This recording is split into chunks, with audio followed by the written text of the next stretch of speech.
ফজরের 2 রাকাত সুন্নত এ পুরো দুনিয়া আর দুনিয়াতে যা কিছু আছে সব কিছুর চাইতে উত্তম।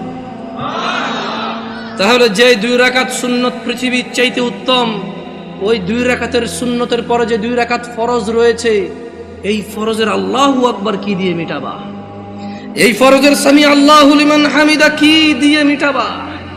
কত টাকার মালিক হয়েছে তুমি নামাজের কাফফারা দিবা, যেখানে সুন্নত 2 রাকাতের মূল্য পুরো পৃথিবীর সমস্ত সম্পদ বিক্রি করে যদি একটা স্বর্ণ কিনা হয়, ওই স্বর্ণকে যদি, এটা আমি ব্যাখ্যা দিচ্ছি বুঝার জন্য সহজে, ওই স্বর্ণকে যদি 1 পাল্লা রাখা হয় আর ফজরের 2 রাকাত সুন্নতকে যদি 1 পাল্লা রাখা হয়, ফজরের 2 রাকাত সুন্নত ভারী।